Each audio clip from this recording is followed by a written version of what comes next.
नमस्कार। ग्रामीण महिला विद्यापीठ एकलव्य चैनल पर आप सभी का स्वागत है। कक्षा 12 राजनीति विज्ञान इकाई थर्ड राजनीतिक विचारधाराएं से पाठ 3 मार्क्सवाद। आज हम मार्क्सवाद के बारे में पढ़ेंगे। वीडियो पसंद आए तो लाइक कीजिए और हमारे चैनल को सब्सक्राइब करना ना भूलें। 19वीं शताब्दी में जर्मनी में दो महान विचारक हुए। कौन कौन? कार्ल मार्क्स और फ्रेडरिक एंजल्स। इन दोनों ने जिस विचारधारा का प्रतिपादन किया या इन दोनों के द्वारा जिस विचारधारा का प्रतिपादन किया गया उसे विश्व में मार्क्सवाद के नाम से जाना गया या जाना जाता है। प्रमुख मार्क्सवादी विचारकों में Karl Marx, Engels, Lenin, Stalin, Kautsky, Rosa Luxemburg, माओ, ग्राम्सी, लुकास आदि हैं। जो मार्क्सवादी विचारक हैं उनमें सब प्रमुख स्थान रखने वाले कार्ल मार्क्स और फ्रेडरिक एंजल्स हैं। उनके बाद लेनिन, स्टॉलिन, कौरत्जी, रोजा लक्जमबर्ग, माओ, ग्राम्सी, लुकास आदि हैं। कार्ल मार्क्स का जन्म 1818 ईस्वी में यहूदी परिवार में हुआ। इनके पिता का नाम हेनरी मार्क्स था। जो इनका जन्म है 1818 ईस्वी में हुआ। इनके पिता का नाम हेनरी मार्क्स है और इन्होंने डॉक्टरेट की उपाधि जेना विश्वविद्यालय से प्राप्त की। कौन से सन में? 1841 में। इनका निधन 14 मार्च 1883 को लंदन में हुआ। इनका जो निधन है कब हुआ? 14 मार्च 1883 में। कहाँ? लंदन में। मार्क्स की प्रमुख रचनाएं निम्नलिखित हैं। द पॉवर्टी ऑफ फिलोसॉफी, जो उनकी पहली रचना है वह है द पॉवर्टी ऑफ फिलोसॉफी। 1847 में उनके द्वारा इसकी रचना की गई। The economy and philosophical manuscript, इसकी रचना कार्ल मार्क्स के द्वारा 1844 में की गई। द कम्युनिस्ट मैनिफेस्टो 1848 में। द कम्युनिस्ट मैनिफेस्टो की रचना 1848 में की गई। टेलर ने इसको बाइबल या कुरान की भांति पवित्र कहा। द कम्युनिस्ट मैनिफेस्टो को टेलर के द्वारा बाइबल और कुरान की भांति पवित्र कहा गया। द सिविल वार 1871 में इसकी रचना की गई। इसमें राज्य पर विचार दिया गया। इन्होंने द कम्युनिस्ट मैनिफेस्टो के विचारों में संशोधन किया। द सिविल वार में कार्ल मार्क्स ने द कम्युनिस्ट मैनिफेस्टो के विचारों पर संशोधन किया है और इसकी रचना 1871 में की गई। द होली फैमिली 1875 एंजल्स व कार्ल मार्क्स के द्वारा इसकी रचना की गई।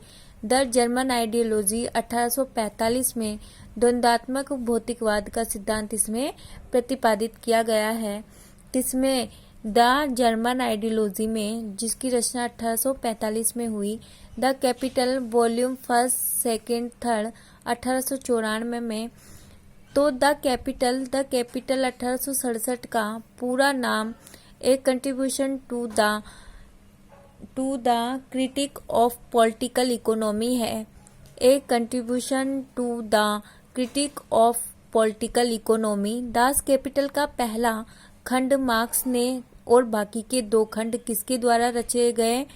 एंजल्स के द्वारा, क्योंकि जो पहला खंड है वह मार्क्स के द्वारा उसकी रचना की गई है और मार्क्स की मृत्यु के बाद द कैपिटल के जो बाकी के दो खंड हैं उनकी रचना फ्रेडरिक एंजल्स के द्वारा की गई। द कैपिटल 1867 में मार्क्स ने मूल आर्थिक नियमों का विश्लेषण किया है।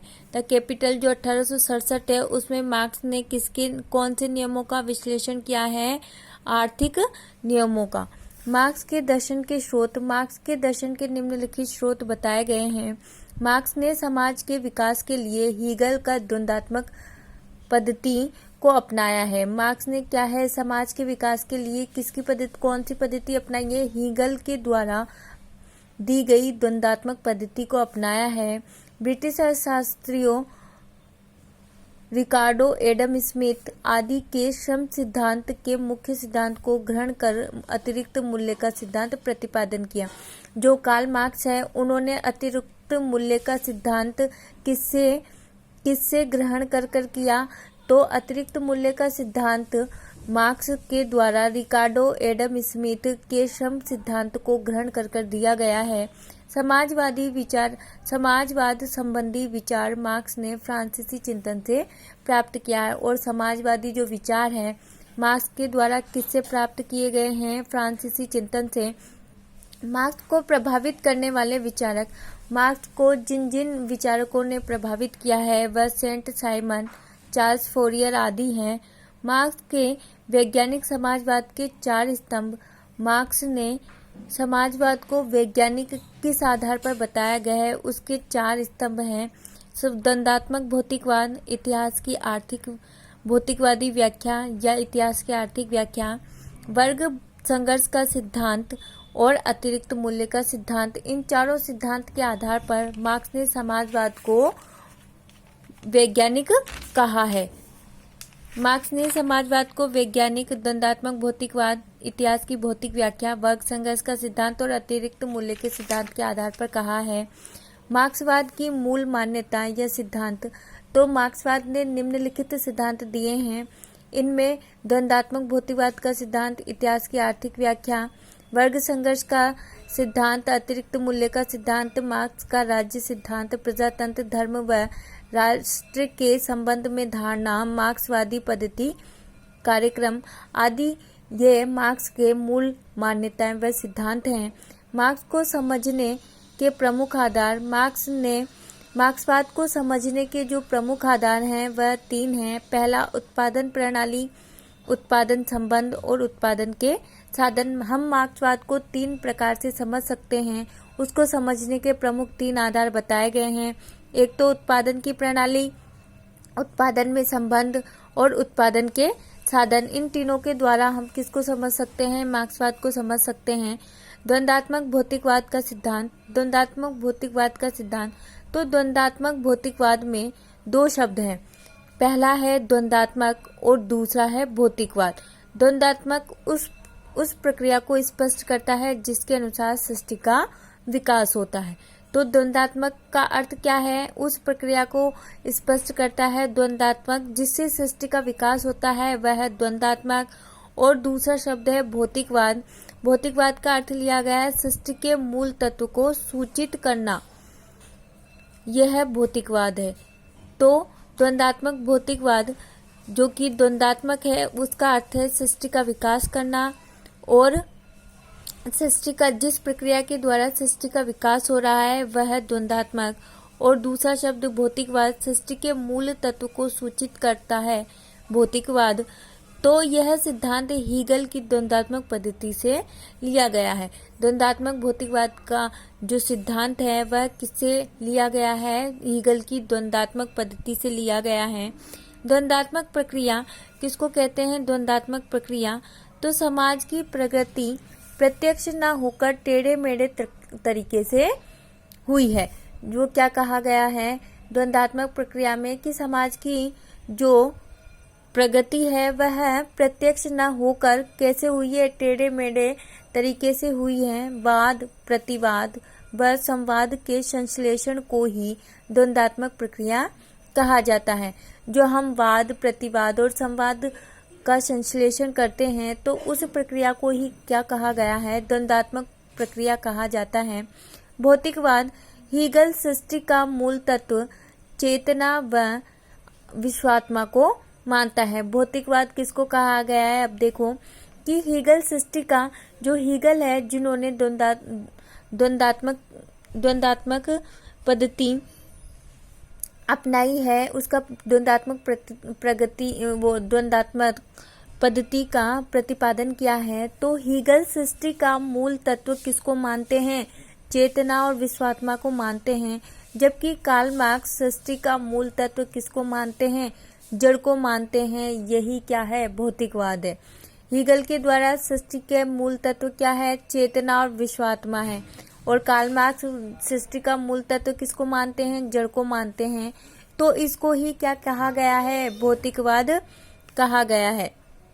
द्वंदात्मक भौतिकवाद की विशेषताएं। तो विश्व स्वतंत्र व समग्र इकाई है जिसकी समस्त वस्तुएं परस्पर निर्भर है। प्रकृति अस्थिर, गतिशील और निरंतर परिवर्तनशील है। वस्तुओं में जो पहला कहा गया है कि विश्व स्वतंत्र और समग्र इकाई है जिसकी समस्त वस्तुएं परस्पर क्या होती है? एक दूसरे पर निर्भर होती हैं। प्रकृति अस्थिर, गतिशील और निरंतर परिवर्तनशील है। प्रकृति कैसी है? अस्थिर है, गतिशील है, निरंतर परिवर्तनशील है। वह स्थिर नहीं रहती है, उसमें गति होती रहती है और निरंतर परिवर्तन पाए जाते हैं। वस्तुओं में विकास और परिवर्तन की प्रक्रिया सरल है। जो वस्तुएं हैं उनमें विकास और परिवर्तन की प्रक्रिया क्या है? सरल है। वस्तुओं में गुणात्मक परिवर्तन शीघ्रता के साथ अचानक होते हैं। द्वंद्वात्मक भौतिकवाद की जो प्रक्रिया है उसमें वस्तुओं में जो गुणात्मक परिवर्तन है वह शीघ्रता के साथ होते हैं, शीघ्रता के साथ अचानक हो जाते हैं। द्वंद्वात्मक भौतिकवाद प्राकृतिक जगत की आर्थिक तत्वों के आधार पर व्याख्या करता है। जो द्वंद्वात्मक भौतिकवाद है वह प्राकृतिक जगत की आर्थिक तत्वों के आधार पर व्याख्या करता है।